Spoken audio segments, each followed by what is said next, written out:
갈라디아서 4장 1절부터 7절입니다.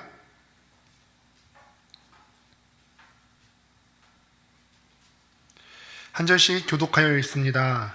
내가 또 말하노니 유업을 이을 자가 모든 것의 주인이나 어렸을 동안에는 종과 다름이 없어서 그 아버지가 정한 때까지 후견인과 청지기 아래에 있나니 이와 같이 우리도 어렸을 때 이 세상의 초등학문 아래에 있어서 종 노릇하였더니 때가 참에 하나님이 그 아들을 보내사 여자에게서 나게 하시고 율법 아래에 있는 자들을 속량하시고 우리로 아들의 영분을 얻게 하려 하시고 율법 아래에 있는 자들을 속량하시고 우리로 아들의 명분을 얻게 하려 하심이라.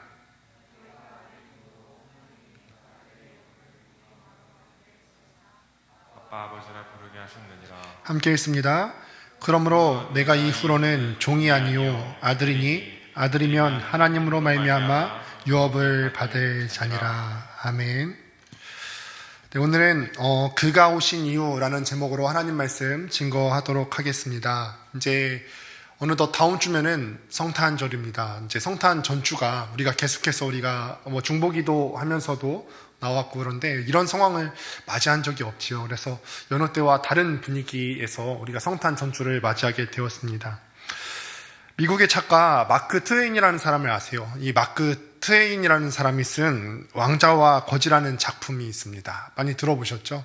근데 왕자와 거지라는 작품을 보면은 이미 다 아는 내용이지만 이제 내용을 요약하자면은 이렇게 됩니다. 16세기 중엽에 어느 영국의 한 작은 마을에 두 소년이 태어납니다. 이제 어떤 한 명은 왕실에서 아주 고귀한 신분으로 태어나고요.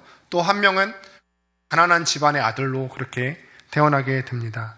이 왕자와 거지지요. 그런데 이 두 사람이 일란성 쌍둥이처럼 서로 비슷하게 닮았지만 삶은 어땠을까요? 굉장히 신분이 다른 만큼이나 삶이 큰 차이가 있었겠지요. 한 사람은 왕실에서 태어난 왕자는 또 부모님의 사랑을 받고 또 온 백성들의 그런 축복을 받으면서 생활을 누렸는가 하면 또 한편으로는 가난한 집안에서 태어난 그 아들은 또 멸시와 천대를 받고 또 아버지와 또 조부모님의 구박을 받으면서 구걸을 하면서 생활하는 그런 모습을 보게 됩니다. 이 빈민굴에 사는 가난한 소년은요, 왕궁 생활을 참 동경했어요. 내가 이 지긋지긋한 가난한 생활에서 벗어나서 저기 보이는 저 아름다운 왕궁에서 하루라도 살아보면 얼마나 좋을까. 왕자의 삶에 대한 책을 읽고 또 왕궁 생활을 상상하면서 잠에 들곤 했습니다. 그러던 어느 날 이 거지가 드디어 우연히 왕자를 마주치게 되고 옷을 또 바꿔 입게 됩니다. 근데 또 옷을 바꿔 입은 자신과 또 왕자를 구별하지 못한 한 병사로 인해서 이 소년이 드디어 꿈에 그리던 왕궁 생활을 하게 되지요. 그 후에 여러 가지 스토리들이 전개되지만 어떤 이러한 급작스러운 신분의 변화, 내가 처해 있던 그 낮은 상황에서 벗어나서 더 높은 곳으로 올라가게 되는 급작스러운 신분의 변화는 많은 사람들이 한 번쯤은 꿈꿔보게 되는 일이기도 합니다. 지금 내가 처해 있는 상황, 아마 이 영상을 보시는 여러 곳에서 예배를 들으시는 여러분들이 지금 내가 처해 있는 이 상황이 너무 어려우니까, 현실이 지금 너무 힘드니까 한 번쯤은 나도 돈 있는 사람, 힘 있는 사람으로 살아보면 어떨까? 한 번쯤은 내가 신분의 변화가 좀 일어나면 좀 어떨까? 생각해 보게 되는 것입니다. 내가 처해 있는 현실을 부정적 현실로 판단해서 나의 처해 있는 그 부정적 현실에 근거해서 단숨에 인생 역전의 기회가 있기를 소망해 보는 것입니다. 어쩌면요, 여기에 모여서 예배드리는 여러분들과 또 함께 예배드리는 이 시대를 살아가고 있는 대한민국 청년으로서 이 이야기가 전혀 색다른 이야기가 아닐 거라 생각합니다. 최근에 이 대한민국을 묘사하는 한 단어가 있어요. 인터넷이나 이런 것을 찾아보면요, 아마 여러분들도 대다수가 들어보셨을 거예요. 헬조선이라고 아십니까? 헬조선이라고 다들 아시기도 아시고 설마 쓰시지는 않으셨겠죠. 헬조선. 참 빗대어 표현한 것이기는 하지만요, 우리는 다 지옥의 의미를 알잖아요. 헬이 이제 지옥을 의미하는 것인데, 지옥의 의미를 알고 있는 저로서는 참 좋지 않은 표현이라고 생각을 합니다. 이제 헬조선이라는 말의 의미가 뭐죠? 헬조선이라는 말은 한국이 지옥 같다는 말이에요. 쉽게 말하면 그거잖아요. 내가 살고 있는 이 한국이 너무 지겹고 지옥 같고 살아가지 못할 것 같은 그런 나라라고 묘사를 하는 것이죠. 한국이 지금 지옥과 가깝고 내가 살아가는데 희망을 발견하기가 어렵다. 이거를 빗대어서 헬조선이라고 표현을 합니다. 헬조선에는요, 계급이 있다고 합니다. 금수저와 흑수저라는 계급이 존재한다고 합니다. 찾아봤더니요, 금수저와 흑수저를 구별하는 기준이 뭘까요? 금수저와 흑수저를 찾아보는 기준이 다른 것이 있는 게 아니에요. 이 둘을 구별하는 어떤 다른 특별한 기준이 있는 것이 아니라 그저 부의 기준에 근거해서 내가 조금 더 물질을 많이 갖고 있으면 금수저라고 판단을 하고 그보다 물질을 조금 덜 갖고 있으면 흑수저라고 나누고 있습니다. 그래서 흑수저에서 이 금수저로 가는 길에는요, 유리천장이 존재하고 있어서 가고자 하는데 갈 수 없다고, 더 이상 이 나라에서는 개천에서 용이 날 수 없다고들 그렇게 이야기를 합니다. 이러한 절망적인 상황 속에서 많은 사람들이 시도하는 것들이 뭐가 있을까요? 1억 천금을 꿈꾸지 않습니까? 비트코인 같은 것들을 막 투자를 합니다. 그리고 주식 투자를 다 몰아넣어서 폭삭 망하는 경우를 경험하고들 합니다. 참 이런 것들, 내가 한 번에 참 많은 돈을 벌 수만 있으면 얼마나 좋을까? 내가 우연한 기회에 로또에 당첨이 되어서 한 번에 신분상승을 이룰 수만 있다면 얼마나 좋을까? 한 번에 이 많은 돈을 벌 수만 있다면, 부의 기준에 근거해서 내가 많은 부를 가질 수만 있다면 이 지옥 같은 헬 조선에서 금수저로 살아갈 수가 있을 텐데 헛된 기대를 품고 인생을 낭비합니다. 이거는 인생의 낭비예요. 그런데 여러분 정말로 흑수저이십니까? 여러분이 예수를 믿고 깨닫게 된 여러분의 존재가 정말로 흑수저이십니까? 우리는 흑수저가 아니죠. 고작 돈이 좀 있는가 없는가로 한 인생, 여러분들의 한 존재 가치를 그렇게 평가할 수가 없다는 말이에요. 우리의 존재 가치를 어떤 물질의 근거에서 판단하는 것이 옳다고 생각하세요? 비트코인 따위가, 돈 따위가 우리의 귀함을 판단할 수 있을 거라고 생각하십니까? 비트코인이나 돈 같은 걸로는 설명할 수 없는 귀한 존재들이 여기에 계신 여러분들이고 이 영상으로 예배드리는 여러분이라는 거예요. 그렇다면요, 정확히 우리 존재는 어떤 사람들이기 때문에 이렇게 귀하게 여김을 받을 수 있는지 오늘 말씀을 통해서 함께 살펴보고자 합니다. 우리는 어떤 존재, 어떤 신분인지 함께 1절 말씀을 통해서 살펴봅니다. 1절입니다. 함께 읽습니다. 시작. 내가 또 말하노니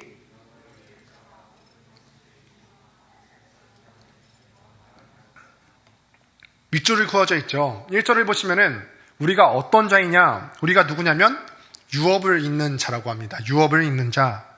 유업을 잇는다는 것이 무엇이냐면은 유산을 상속받는 거예요.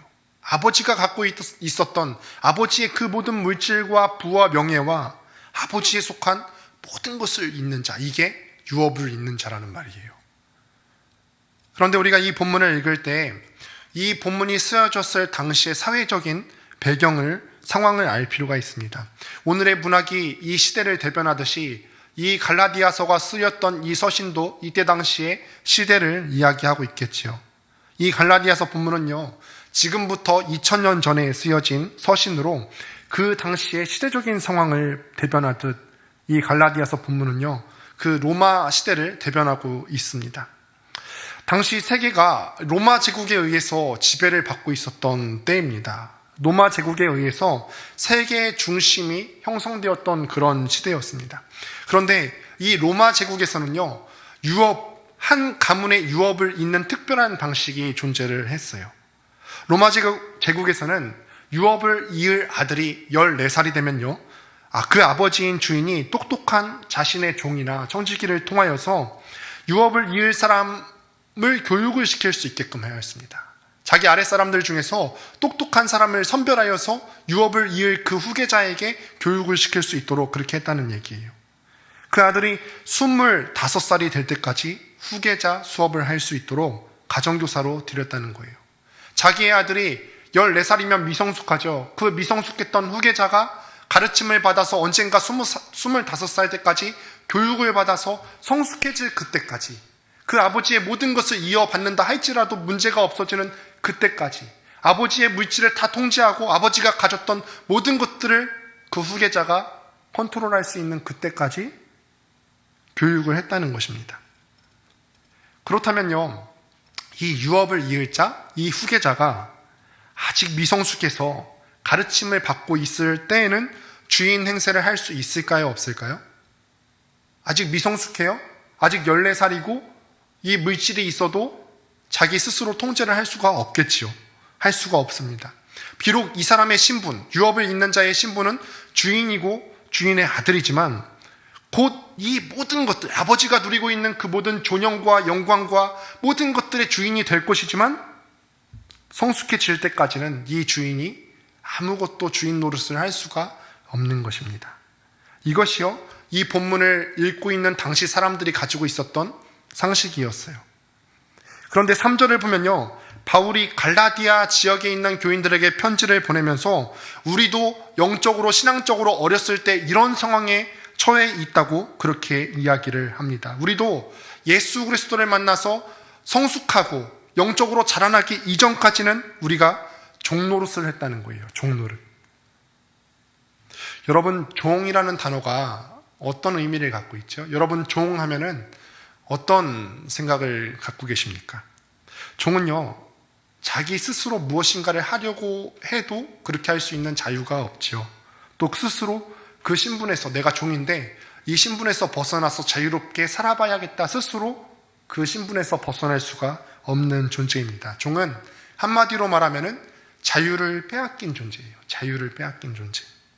우리가 예수 그리스도를 만나서 성숙한 상태에 이르기 전까지는 우리가 어떤 상태에 있다고요? 종의 상태에 있다고요. 자유를 빼앗긴 상태에 있다는 것입니다. 나를 속박하고 있는 그 무엇인가가 있어요. 내가 영적으로 성숙해지기 전까지는 내가 항상 무언가에 속박당해 있고 그 자유함을 뺏긴 상태에 있다는 거예요. 벗어나고 싶지만 벗어날 수가 없죠. 제가 아직 대학을 다니고 있을 때 한 후배가 저를 찾아왔어요. 이 후배는요, 그래도 참 기특하죠. 여러 가지 죄의 문제와 싸우고 있었습니다. 특별히 남자 후배였는데요, 자신의 음란했던 그런 마음과 씨름하고 또 싸우고 있었습니다. 그런데 여러분, 이 죄의 문제와 싸워보셨던 분들은 아시겠지만, 이 치열하게 씨름하셨던 분들은 아시겠지만, 죄라는 것이 쉽게 끊어집니까? 안 끊어집니까? 해보시니까 어때요? 여러분들이 아마 특별히 약한 죄의 고리가 있을 거예요. 그런데 이 죄의 고리를 내가 끊어내야겠다 결심을 해서 노력한다 해도 잘 끊어지지 않는 그런 경우들을 경험해 보셨죠. 보통요, 죄를 한번 짓게 되면은 죄는 보통 중독의 문제까지 흘러 들어가게 됩니다. 내가 시간을 막 사용해요. 게으름의 문제에 한번 처했어요. 근데 이 게으름이 중독되게 되죠. 음란한 문제가 있어요. 한 번으로 끝납니까? 아니죠. 중독의 문제로 흘러갑니다. 내 마음속에 있는 탐심은 어떻습니까? 내가 저걸 갖고 싶어. 그런데 그 갖고 싶은 욕망이 단 한순간의 욕구로 끝납니까? 아니에요. 죄는 중독으로 가게 된다는 거예요. 나중에는 한 번으로 끝나지 않고 반복해서 그 죄를 짓게 되는 여러분들의 모습을 발견하게 될 것입니다. 그리고 그 죄가 내가 어느 순간 중독이 처한 상황에 이르렀을 때에는요, 이미 자신의 힘으로 이 죄성을 통제하기 힘든 상황에 처하게 됩니다. 그렇지 않습니까? 방금 이야기했듯이 게으름이라든지 음란함이라든지 거짓말하는 거, 시기하는 거, 질투하는 거, 미워하는 거, 이 모든 죄성들이 한 번 단회성으로 끝나는 것이 아니라 반복해서 일어나고 결국은 내 힘으로 끊어내지 못하는 상황이 되지 않습니까? 이게 종의 모습이에요. 스스로 무엇인가 할 수 없이 얽매여 있고 속박당해 있는 종의 모습이라는 것입니다. 우리 스스로 우리의 모습을 바꿀 수 없는 속박당한 상태의 우리의 모습인 것입니다. 이것만 보면요, 참 절망스러워요. 이야, 내가 이 죄성 하나 끊어내지 못하는구나. 나는 어떻게 살아야 할까? 절망스럽습니다. 나는 끝났어? 정말 끝난 상태처럼 보여요. 그러나 이 같은 상황을 벗어날 길이 우리에게 주어졌다는 거예요. 고작 비트코인 같은 것과 비교할 수 없는 인생 역전이 우리에게 일어난다는 것입니다. 함께 4절 말씀을 읽어보도록 하겠습니다. 4절입니다. 시작. 때가 참에 하나님이 그 아들을 보내사 여자에게서 나게 하시고 율법 아래에 나게 하신 것은 여기서 우리가 함께 보신 한글 성경에는 나와 있지 않지만 이제 영어 성경으로 보면은 이 4절을 시작하면서 접속사 but으로 시작합니다. but. 4절 말씀이 but으로 시작하는 것입니다. 그러나 때가 참에, 그러나가 어떤 의미를 갖고 있습니까? 이전의 상황과 비교해서 그 상황을 역전시키는 반전이 일어났다는 거예요. 그러나 3절 이전까지는 어땠다고요? 우리의 모습이 종과 같았어요. 내 스스로는 무엇인가 자의적으로 하려고 한들 할 수가 없고요.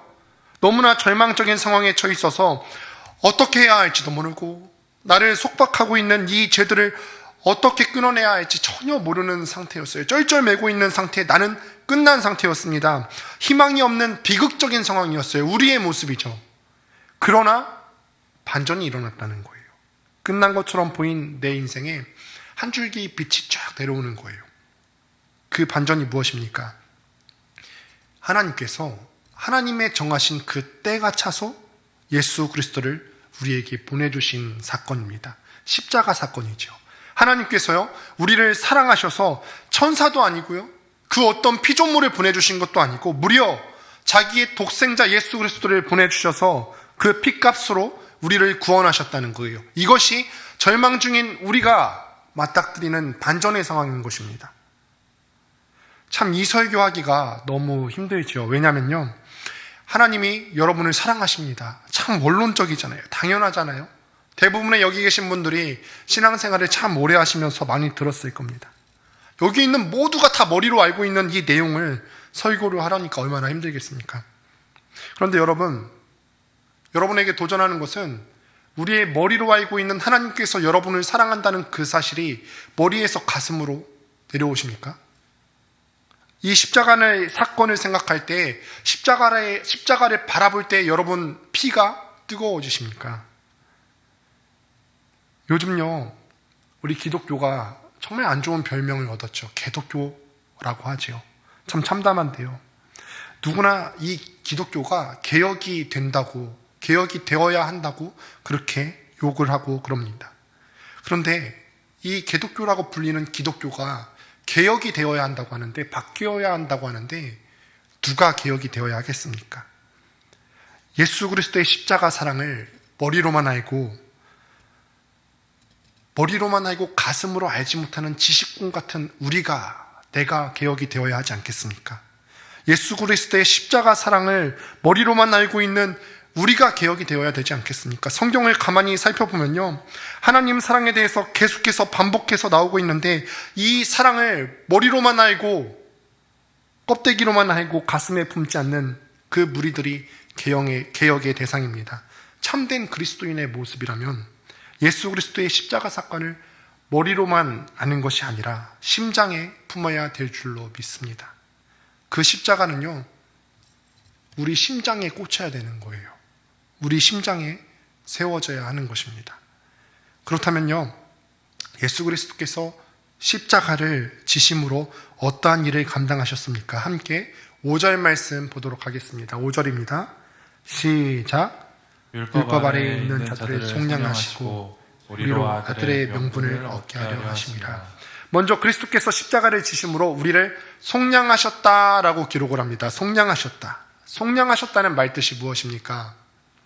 속량은요, 상업적인 표현이죠. 어떤 값을 치르고 이 대가를 지불했다는 의미를 갖고 있습니다. 값을 치르고 우리를 구원해 내셨다는 의미예요. 즉 예수님께서 이 땅에 오신 이유는 뭐냐면 우리가 죄를 지어서 치러야 될 그 값이 있는데 이 값을 대신 지불해 주셨다는 것입니다. 속량을 설명하기 위해서 잠깐 구약시대의 제사를 설명하도록 하겠습니다. 사람이 죄를 지은 이후에 그 생명으로 죄값을 치러야 했지요. 하나님은요, 사랑의 하나님이시기도 하지만 공의의 하나님이시기도 하기 때문에 사람이 죄를 지으면 그 죄값을 반드시 치러야 했습니다. 어떤 사람은 이렇게 얘기해요. 그냥 하나님이 다 할 수 있는 거면은 그냥 죄 없는 걸로 하면 되지 않습니까? 없는 걸로 치지요. 이런 질문은요, 죄가 얼마나 심각한지 몰라서 하는 질문이에요. 하나님은요, 죄를 그렇게 없는 걸로 치고 간과할 수 있는 그런 분이 아니세요. 공의의 하나님이시라는 말씀입니다.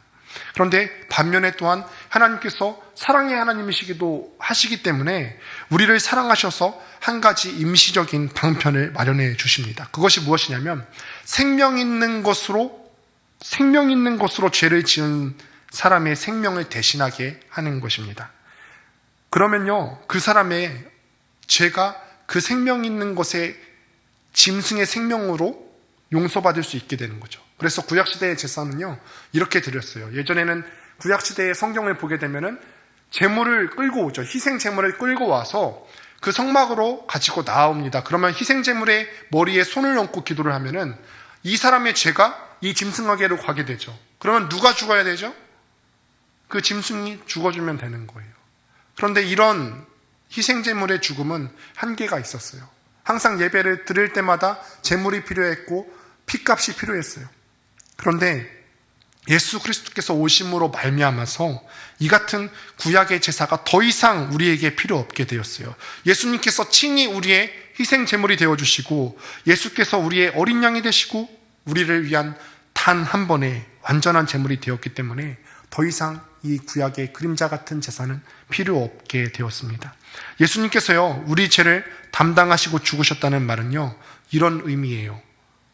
예전 구약 시대에는 희생 제물들이 우리의 죄를 위해서 매번 죽음을 담당해야 했다면 이제는 예수님께서 당신 스스로 죽음으로 우리의 모든 죄값을 치르셨다는 것입니다.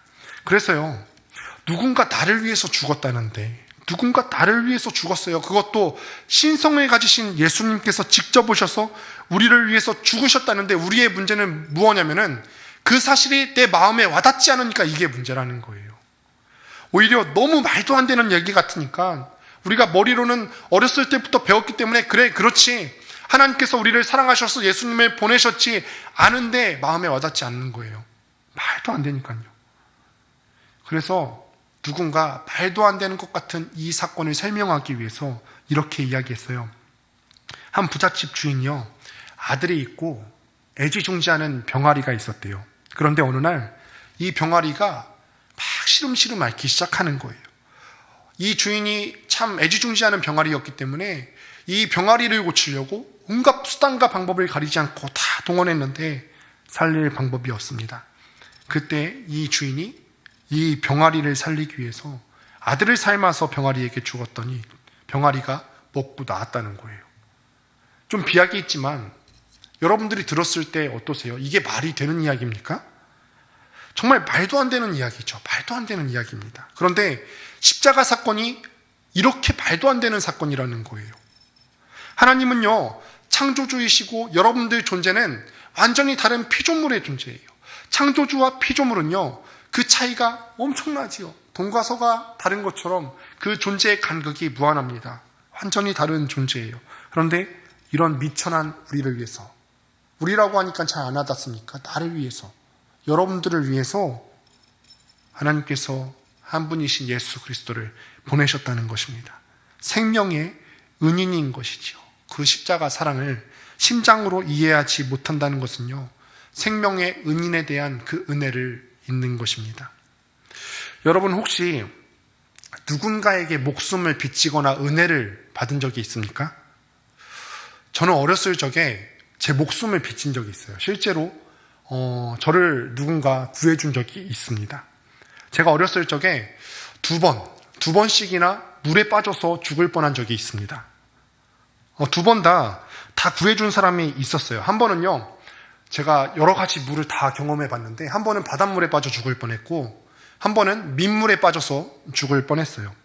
그런데 이 두 사건 다 기억에 남는데 특별히 두 번째 사건이 더 기억이 납니다. 민물에 빠져서 죽을 뻔했던 그 사건이 기억이 납니다.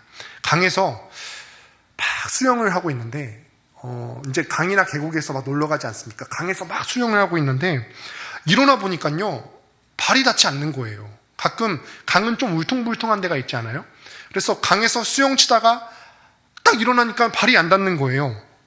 그래서 당황한 나머지 막 허우적 되기 시작합니다. 그때는 제가 이제 초등학생이었는데 이 초등학생 때 그때 근처에 있었던 몇몇 무리들이 막 보이기 시작합니다. 그때 어떤 한 대학생 형이요, 저를 거기서 끄집어내서 구해줬어요. 막 그때 일이 아직도 기억에 나죠. 저는 막 정말 죽다 살아났는데 물도 많이 마시고 그랬는데요. 그때 대학생 형은 그 자리에서 영웅이 됐어요. 그때 모인 무리들, 뭐 MT를 온 건지 몰라도 대학생 무리들이 막 많이 왔는데 박수치고, 저 때문에 그분이 아주 영웅이 됐죠. 참 얼굴도 기억이 나지 않고요. 그 모든 정황들이 자세히 기억이 나지 않지만 그 사람이 없었다면은 어떻게 되었을지 모른다는 생각에 이름도 모르는 그분에 대해서 항상 감사한 마음이 있습니다.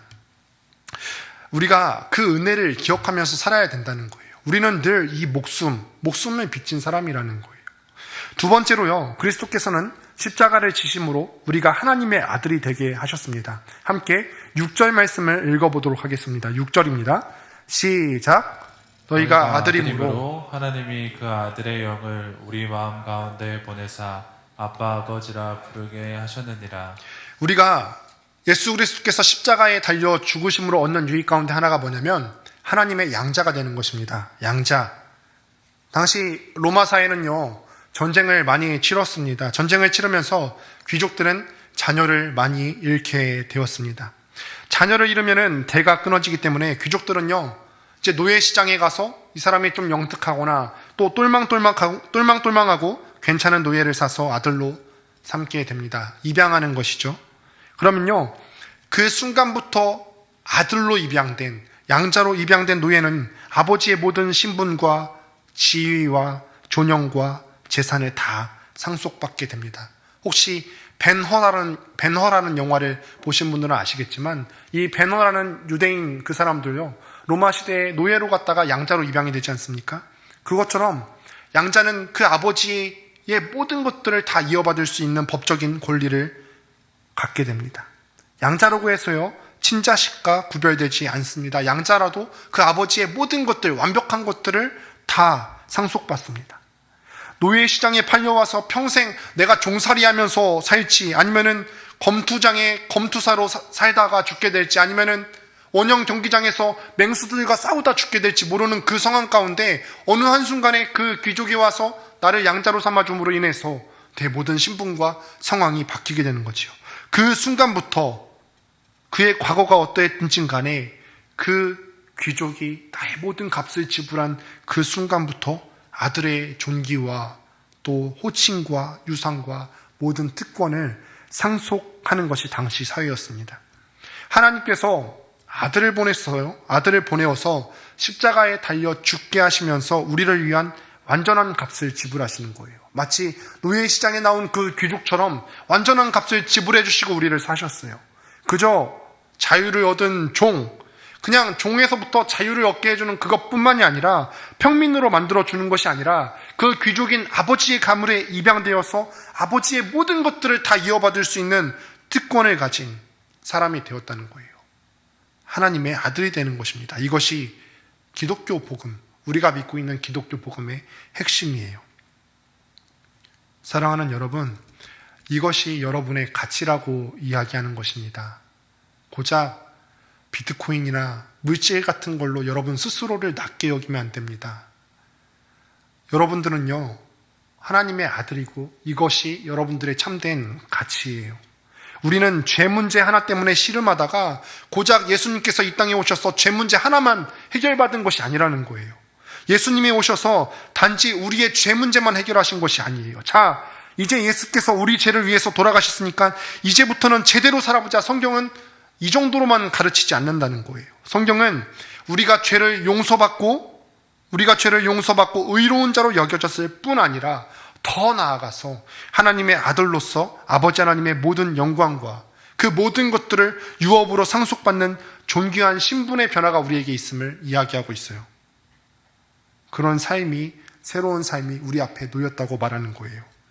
예수를 믿기 전에 여러분들이 어떤 사람이었든 간에, 어떤 신분과 어떤 재능으로 여러분들의 인생을 살아왔든지 간에 주님을 만나는 그 순간부터, 여러분들이 정말로 하나님을 인격적으로 만나고 주님을 만나는 그 순간부터 우리는 하나님의 아들이라는, 하나님의 양자라는 새로운 신분을 얻게 되었다는 것입니다. 예전에는 고아 같았지만 이제는 아들이 되었어요. 예전에는 내가 항상 사람들로부터 거절받고 외면받고 누구도 나를 돌아봐 주지 않았는데 이제는 내가 하나님 앞에 나와서 용납받는 삶을 살게 돼요. 누구도 나를 거들떠보지도 않았는데 하나님 앞에만 나오면 여러분들 다 용납받잖아요. 예전에는 내가 죄에 얽매여서 이 죄의 문제 하나도 해결하지 못하는 그런 죄인의 삶을 살았는데 이제 주님께 나왔더니 주님께서 여러분들을 더러 하시는 말씀이 너 의롭다라고 말씀을 하신다는 거예요. 예전에는 우리가 주님의 원수같이 행동했는데 이제는 우리가 주님의 연인이 되었다는 것입니다. 십자가 때문에요. 우리의 모든 이런 상황이 역전되었다는 거예요. 그래서 우리가 하나님을 어떻게 부르느냐? 아빠라고 부르는 거예요. 아빠, 아버지라고 부릅니다. 너희가 아들이므로 하나님이 그의 아들의 영을 우리 마음 가운데 보내사 아빠, 아버지라 부르게 하셨느니라. 또 7절 한번 다 같이 한번 읽어보실까요? 7절입니다. 시작. 그러므로 내가 이후로는 종이 아니요 아들이니 아들이면 하나님으로 말미암아 유업을 받을 자니라. 이미 여러분들 아시는 분들은 아시겠지만요. 유대인들도 우리와 같이 아버지를 친근하게 부르는 호칭으로 동일하게 아빠라고 말하지요. 발음이 우리와 같습니다. 의미도 우리와 완벽하게 동일합니다. 우리 모두에게는 아빠라는 존재가 주는 느낌이 있지요. 다 모두가 상황마다 다를 수 있겠지만 모두가 동일할 수는 없지만 많은 사람들이 이 아빠라는 존재에 대해서 든든함을 느끼고 또 친밀감을 느낍니다. 저희 아들도 보면은 그래요. 제 큰애가 이제 하엘이라고 예전에 소개한 적이 있는데 이 하엘이가 저희 가족이 이제 아프리카에서 생활하고 있을 때 현지인 교회를 방문한 적이 있어요. 이 큰애가 아마 한 3살쯤 되었나 아마 그때쯤 됐을 거예요. 근데 이 현지인 교회를 방문했더니 이제 애가 어리니까 잠옷실에 가게 됐죠. 그러니까 모이는 교회가 백인도 있고 흑인도 있는 교회였는데 이 잠옷실에서 우리 큰애 하엘이가 뭐가 이렇게 마음에 안 들었는지 거기 있는 한 흑인 친구를 손으로 후려치는 거예요. 그 영어도 하지 못하는 애가 뭐가 이렇게 마음에 안 들었는지는 잘 모르겠습니다. 그러더니요 자기가 먼저 때려놓고 자기가 놀래갖고 저한테 막 쪼르르 옵니다. 제가 아빠니까 당연히 그 자리에서 의지할 사람이 저밖에 없었겠죠. 그래서 저도 얘가 막 놀라서 오니까 이 문제를 해결하려고 도대체 우리 아들을 괴롭게 한 사람이 누군가 딱 이렇게 눈을 들어서 보니까요. 그쪽에서 또 그 맞은 흑인 아이가 있지 않습니까? 그 흑인 아이의 아버지가 또 같이 오시는 거예요. 덩치가 거대하신 분이었어요. 그래서요, 정말 주 안에서 사랑하라고 하신 주님의 말씀을 생각하면서 제가 쏘리라고 했더니 더 원어민으로 할 수 있는데 쏘리 했더니 괜찮다고 합니다. 제가 우스갯소리로 얘기를 했지만 자녀들은요 이렇게 무엇인가 일이 생겼을 때 의지의 대상으로 아빠를 찾아요. 아빠, 나 이런 어려움이 처했는데 아빠 해결해줘요. 이렇게 의지의 대상으로 우리가 아빠를 찾지요. 아빠 하나님은 또 무엇을 상징합니까? 아빠 하나님은요 아버지와 아들이 누리는 친밀함을 상징합니다. 아빠를 부르고 내가 달려갈 때, 내가 아버지를 부를 때 나를 받아주시고 또 기뻐하시고 즐거워하실 줄 알고 아무 염려 없이 마음껏 달려드는 그 아들의 확신과 견고함, 그 친밀함과 또 가까움이 아빠라는 이름 속에 다 묻어 있다는 거예요. 성경은요, 우리가 십자가를 통하여 하나님을 아빠, 아버지라고 부를 수 있게 됐다고 말하는 것입니다. 예수님께서 오심이 여러분들에게 이런 의미예요. 여러분들이 하나님의 양자가 되어서 그와 같은 여러분들이 하나님을 아빠라고 부를 수 있었다는 거예요. 이것을 여러분들이 기억하면서 여러분들의 참된 가치를 기억했으면 좋겠습니다. 사랑하는 여러분, 말씀을 마무리합니다. 돌아오는 금요일은요, 성탄절이지요. 성탄절은 영어로 하면 크리스마스예요. 크리스마스. 예수 그리스도를 뜻하는 크라이스트와 또 예배, 모임을 뜻하는 마스의 합성어가 크리스마스입니다.